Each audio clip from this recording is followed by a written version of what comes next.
सभी दर्शकों का अभिनंदन, स्वागत। कलमा दा सफर प्रोग्राम में आपका अभिनंदन करते हैं। आपसे रूबरू करवाते हैं एक नई कलम के साक्षात्कार सशक्त हस्ताक्षर डॉक्टर अजय शर्मा जी से। सभी दर्शकों को मेरा नमस्कार। जैसा कि हम सभी जानते हैं कि पंजाब की धरती उर्वरा, उपजाऊ, खुशदिल, खुश मिजाज और खुश आमदीद कहने वाले पंजाबियों की खुश भरी धरती है। पुरसकून से जीने वाले ये पंजाबी उर्वरा धरती के साथ साथ साहित्य लेखन में भी अग्रणीय हैं। अगर ये शहीदों की भूमि है, शहीद वीर योद्धाओं की भूमि है, तो साथ ही साथ ये साहित्य लेखन में भी अग्रणी रहने वाले लेखकों और साहित्यकारों की भूमि है। हिंदी साहित्य की विरहित लेखन परंपरा में यदि हम पंजाब की बात करें तो जगदीश चंद्र माथुर से लेकर कुमार विकल तक, या फिर हम बात करें अगर श्रद्धाराम फिलौरी से लेकर डॉक्टर हरमहेंद्र सिंह बेदी तक, तो बहुत एक सुदीर्घ लंबी परंपरा है जिन्होंने हिंदी साहित्य के यशस्वी योगदान को और आगे बढ़ाया है। इसी क्रम में, इसी श्रृंखला में पंजाब के कथाकार से मिलते हैं जो कथा लेखन के साथ साथ पत्रकारिता, पटकथा लेखन और भी कई सारी विधाओं में सिद्धहस्त हैं। मिलते हैं कलम के जोरदार लेखक डॉक्टर अजय शर्मा जी से। आपका बहुत बहुत स्वागत, अभिनंदन ऑन स्काई टीवी पर। आपसे बात करने से पहले दर्शकों को बताना बहुत जरूरी है कि आप 16 उपन्यासों के लेखक हैं, 6 नाटक आपने लिखे हैं, बहुत सारा शोध कार्य विभिन्न विश्वविद्यालयों में आपके ऊपर हो रहा है, चाहे वो एमफिल के रूप में हो, पीएचडी के रूप में हो। आप दूरदर्शन के साथ भी जुड़े हैं जिसमें आप पटकथा लेखक हैं, साथ ही साथ आप पत्रकार भी हैं, और भी देखा जाए तो कितने रंगों के साथ डॉक्टर अजय शर्मा पंजाब की इस पावन भूमि पर अपना यशस्वी योगदान दे रहे हैं। तो बात करते हैं डॉक्टर अजय शर्मा जी से। अजय जी, सबसे पहले आपसे सवाल के रूप में पूछना चाहती हूँ कि बहुत बार मुझे भी और मेरे परिवार वालों से भी लोग मजाक में पूछ लेते हैं कि आप दवाइयों के डॉक्टर हैं या किताबों के डॉक्टर हैं। तो आपके साथ यही सवाल मैं पूछना चाहूँगी दर्शकों की जानकारी के लिए कि आप दवाइयों के डॉक्टर हैं या किताबों के डॉक्टर? जी, मैं डॉक्टर तो दवाइयों का ही था जी, तो लेकिन धीरे धीरे दवाइयाँ छूट गई हैं, स्टेथोस्कोप छूट गया है जी, थर्मामीटर छूट गया है जी। अब ये अक्षर मेरे हिस्से आ गए। अब मैं शब्द रखने लगा हूँ जी। कल मेरा जन्मदिन था जी, तो ममता काली ने एक बड़ा अच्छा कमेंट लिखा था उस पर। उन्होंने लिखा था, बे डॉक्टर, हम चाहते हैं कि आप डॉक्टरी करें और लोगों की सेवा करें जी, लेकिन आपने तो समाज की सेवा करने की सोची है। आपकी जोरदार कलम का स्वागत है। उन्होंने ये कमेंट लिखा तो मुझे अच्छा लगा जी। एक बहुत बड़ा साहित्यकार जब आपको ऐसा कमेंट करता है तो आपको अच्छा लगता है। बिल्कुल। तो इसका ये सफर जो है, मैंने वैसे तो मैंने डॉक्टरी की जी 1999 में ठीक, तब हिंदी पत्रकारिता जी का हमारे पंजाब में पदार्पण हुआ। तो 2 अखबारें, दैनिक जागरण और अमर उजाला यहाँ पर जी। तो बस ऐसे ही एक दिन चांस बना कि मैं अमर उजाला में एक खबर देने गया, तो उन्होंने पूछा खबर किसने लिखी है? मैंने कहा जी मैंने लिखी है। तो कहते आप हमारे पास आ जाओ जी। तो बस आ जाओ, मैंने कहा पार्ट टाइम करूँगा, मैं क्लीनिंग करता हूँ जी। तो पार्ट टाइम मुझे ऐसे एक दिन क्लीनिंग घर था तो मुझे फ़ोन आया कि ये स्टोरी कर दो, हमें स्टोरी चाहिए। तब हमारे पंजाब में वैलेंटाइन डे पर कभी स्टोरी नहीं छपी थी। हाँ, खबरें आती थी कभी दूर दराज से वैलेंटाइन डे मनाया जाए, 99 की बात है, 2000 के आसपास की बात है जी। तो मैंने, वो कहते कि हमें 5 इस पर बड़ी परिचर्चा करनी है, जिससे मतलब वैलेंटाइन डे हमारे मालिकों ने कहा कि उसका पूरा पुरजोर होना चाहिए, एक आवाज़ आनी चाहिए पंजाब से, वैलेंटाइन डे यहाँ पर मतलब मनाया जाता है। तो आप हमें ना, मुझे कहते हैं कि 5 खूबसूरत लड़कियों की तस्वीर साथ बहुत अच्छी परिचर्चा चाहिए जी। अच्छा, मैं तो डॉक्टर था, तो मेरे दोस्त के डॉक्टर हैं, आयुर्वेदिक कॉलेज में यहाँ प्रोफेसर थे ठीक। तो मैं उनके पास गया तो उन्होंने कहा चलो ठीक है डॉक्टर साहब, यहाँ हॉस्टल की कुछ लड़कियाँ हैं तो उनसे आपकी बात करवाते हैं। मैं उनकी फोटोग्राफ्स लेकर खास स्टोरी बना ली। अगले दिन वो सुबह मेन लीड जो छपी वैलेंटाइन डे, पहली स्टोरी ब्रेक की पंजाब में, वो मैंने की। अच्छा, उसके बाद फिर उन्होंने अगले दिन फिर लिखी, लेकिन उसका ये सिला हुआ कि अमर उजाला की ऑफिस में कुछ प्रतियां कुछ संस्थानों ने जलाई कि ये प्रथा गलत है, हमारे पंजाब में नहीं है, पंजाब को मतलब ये प्रदूषण के रूप में उन्होंने प्रहार के रूप में लिया और इस तरह से। लेकिन मेरा करियर यहाँ से आगे चल पड़ा जी। लेखक के रूप में भी नहीं, लेखक तो पहले से लेकिन नहीं, अखबारों से पहले कॉलेज के टाइम से मैं लेखक था, लिखते थे, कहानियां लिखता था। कई अखबारों पंजाब के सीवी पता जो इस तरह कादम्बनी ये होती वहाँ उसमें कहानियां छपी थी, कादम्बनी में जी। लेकिन ये है कि इतना सीरियस लेखक नहीं था, ठीक ठीक लेखक था। तो मुझे नहीं पता था कि मैंने लेखक बनना है, क्योंकि मेरे अंदर लेखक बनने का वो था नहीं, एक एक्टर बनने का जुनून जरूर था जी।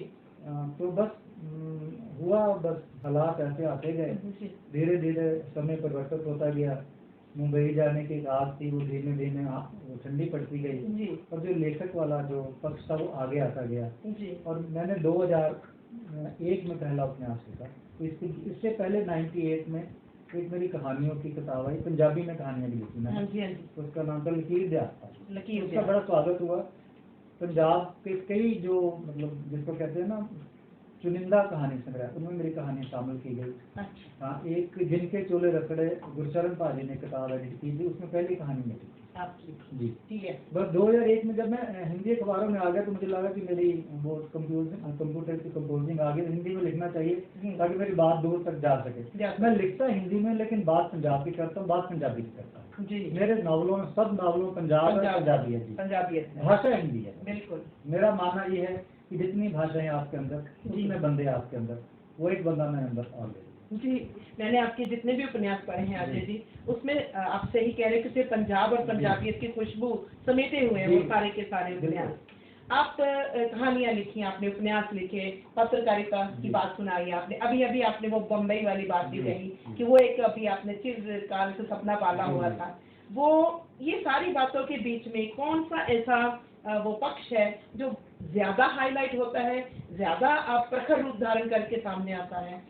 नो डाउट लेखन ही है। कहते हैं ना, समय के साथ जैसे जैसे आदमी कोई काम करता है तो उसके हस्ताक्षर उसके चेहरे पर होने लगते हैं। बिल्कुल, जैसे मानो मैं अब लेखक हूँ तो लेखक के हस्ताक्षर ही मेरे चेहरे पर है। हाँ जी। मुंबई जाने का सपना था, अभी है, लेकिन वो मुंबई को मैं एक शहर के रूप में नहीं लेता जी। मुंबई मेरे लिए एक ऊर्जा है जी। मैं जब भी लिखता हूँ मुंबई मेरे साथ एक ऊर्जा बनकर चलता है, एक्स्ट्रा फोर्स बनकर मेरी कलम के साथ चलता है। बिल्कुल, मेरे लिए अब वो शहर नहीं है, मेरी ऊर्जा है। तो उस ऊर्जा को मैं अंदर अब भी पाले हुए हूँ, वो कभी चलती रहती है, वो कभी नहीं जाएगी।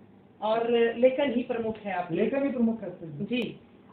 आपको बहुत सारे सम्मान भी मिले हुए हैं, जिसमें सबसे बड़ा है श्रोमणी साहित्यकार का पुरस्कार है आपकी झोली में, एक आपको लखनऊ संस्थान से भी मिला हुआ है, और जो पंकज अकादमी से भी आपको सम्मान मिले हैं।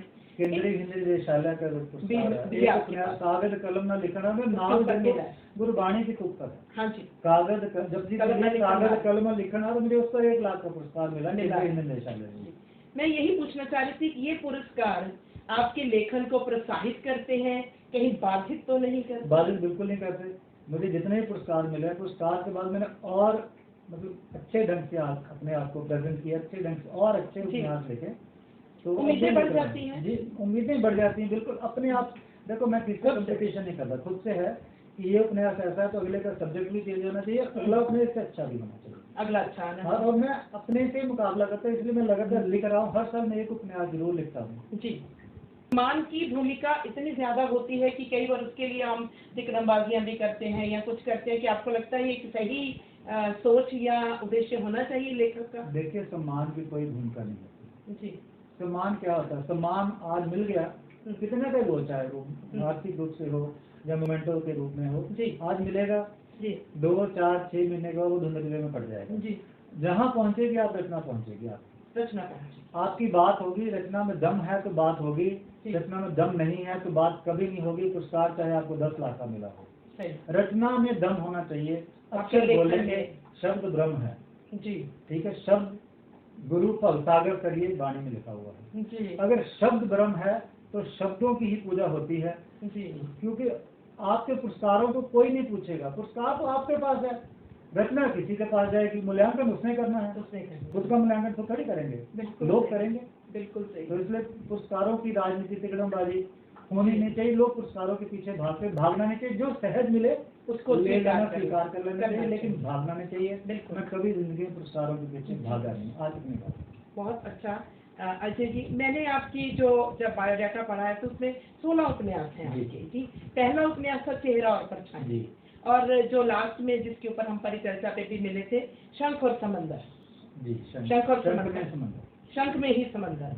तो इन 16 उपन्यासों में पहले और अंतिम के बीच में जो रचनात्मक यात्रा है उसको बहुत व्यापक पाया, या आपका क्या अनुभव रहा इन सब के बीच में, इन 16 उपन्यासों की यात्रा के? देखिए, ये ना एक क्रम है जी, जैसे माँ बच्चा छोटा है, फिर बड़ा होता है, फिर बड़ा होता है, बड़ा ये क्रम है, सृष्टि का नियम है जी। तो धीरे धीरे देखिए ग्रोथ होती है, हाँ जी, आदमी की भी ग्रोथ होती है। जब मैंने पहला उपन्यास लिखा, आपको सच बताता हूँ, मैंने बहुत डर डर के लिखा, उसका नाम था चेहरा और परछाई। मैंने जैसे पहले ही कहा कि मुझे मुंबई का शौक था, मुंबई की फिल्म माया नगरी पर वो आधारित, ठीक है। तो उसमें मैं एक आपको वो मैंने डर डर के लिखा, बड़ा छोटा उपन्यास था, मुझे ये नहीं पता था कि लोग कैसे इसको लेंगे, इसका कोई मतलब स्वागत कैसे होगा भी कि नहीं होगी। नहीं, उपन्यास लिखने के बाद बात ना तो बड़ा धक्का भी पहुंचा, बहुत मेहनत होती है।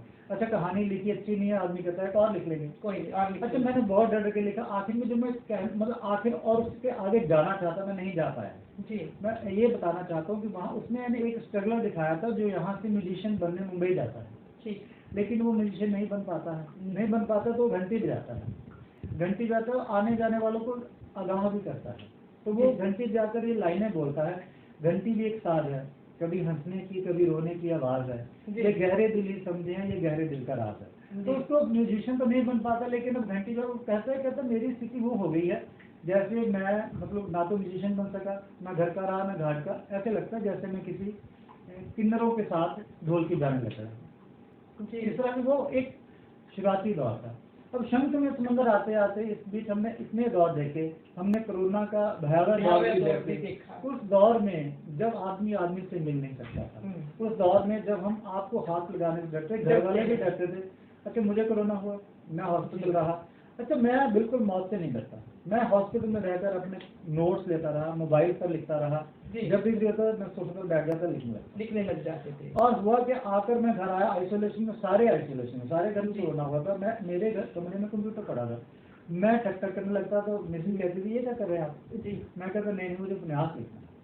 तो कहते लगता है उपन्यास आपको कोरोना इसलिए हो कि आपने उपन्यास लिखना है। और मैंने उपन्यास लिखा, मुझे लगता है हिंदुस्तान का संभवतः वो पहला उपन्यास था, कमरा नंबर 909 जी, उसकी खूब चर्चा भी हुई जी। उसके ऊपर सेंट्रल हिंदी यूनिवर्सिटी जो बठिंडा में है पंजाब में, उसके ऊपर एक MA Part 2 में एक थीसिस भी उसके ऊपर हुआ।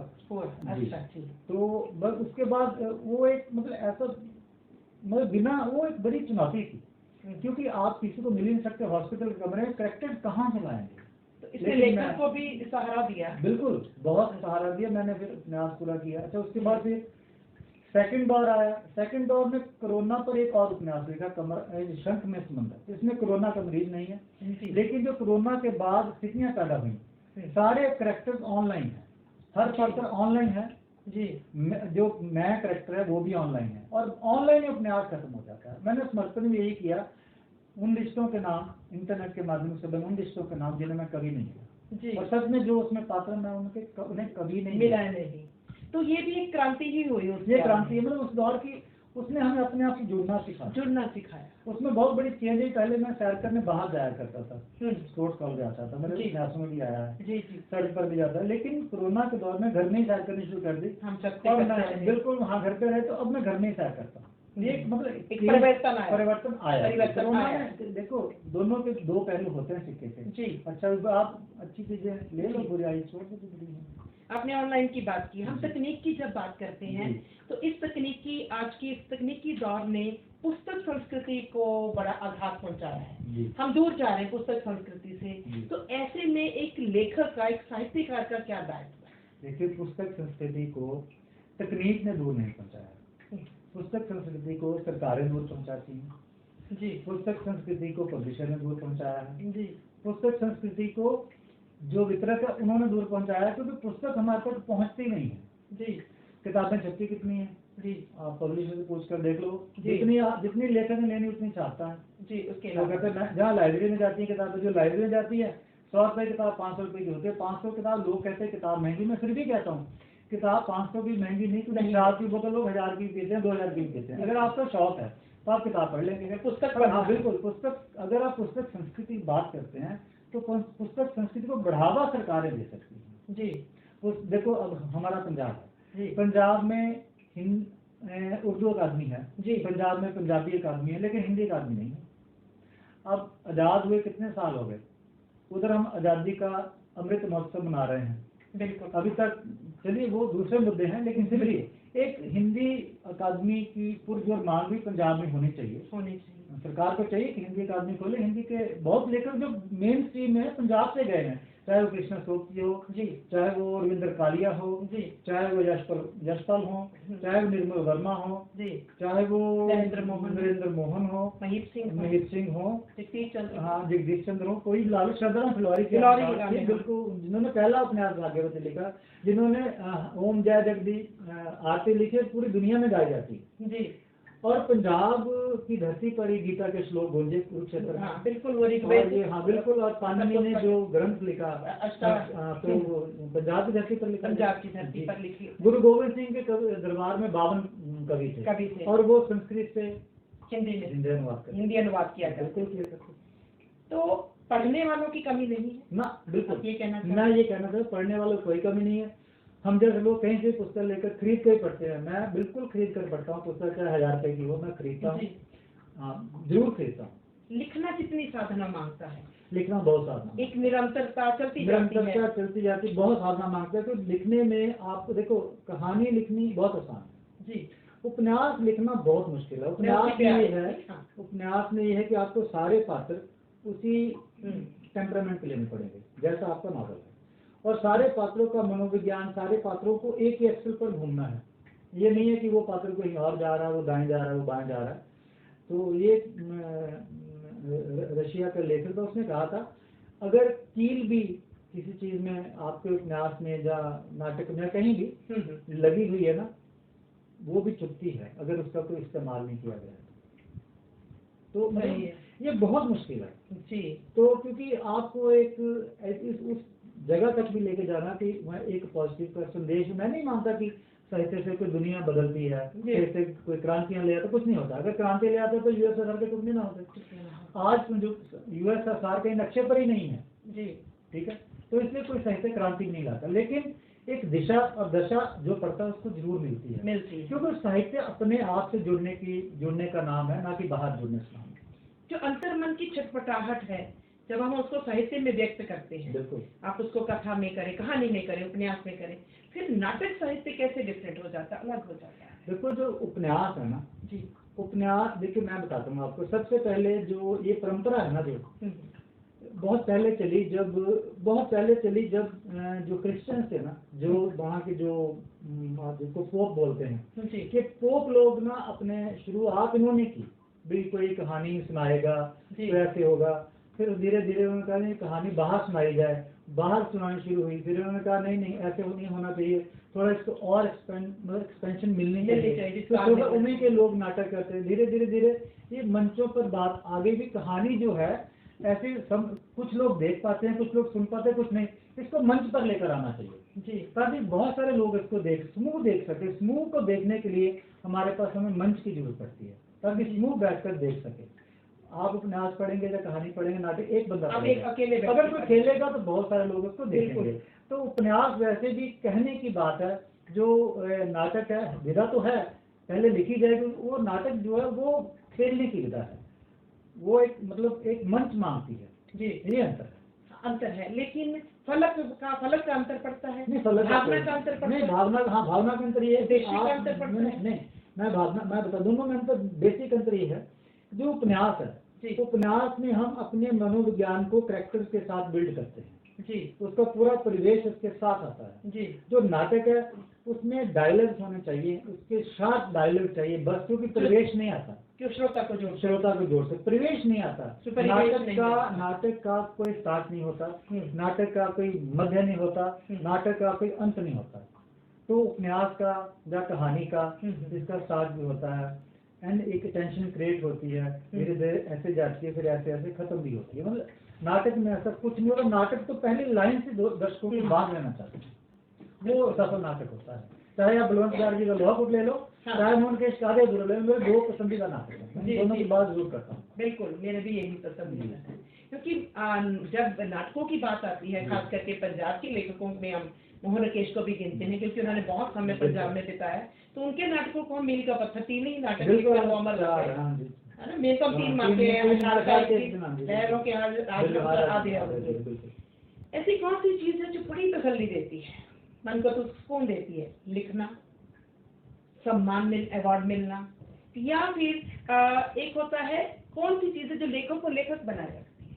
वो लिखना ये निरंतर, देखो लेखक साधना है, लिखना साधना है, और साधना से आप पैसे की उम्मीद करोगे तो गलत है। ठीक, पैसा और जगह से कमाया जा सकता है, एक बात। दूसरी बात ये है कि जो कुछ हम समाज से लेते हैं जी, उससे हम निर्वाह करते हैं, जो कुछ हम समाज को देते हैं उससे हम निर्माण करते हैं। जी। जो लेखक है वो निर्माण की भूमिका में होता है, निर्वाह की भूमिका, उसमें 2 रोटियां खानी है तो इसके लिए जो जहाँ भी मिलने ठीक है, उसको वो मिलती रहनी चाहिए बस। तो तसल्ली परिवार के साथ बिल्कुल मिलती है जी। और लेखन आपको सम्मानजनक स्थान को दिलवाता है। बिल्कुल, लेखन आपको एक बिल्कुल समाज में स्थान तो दिलाता है। और आपका कलम का इतना लंबा सफर हमने देखा, सुना, महसूस किया।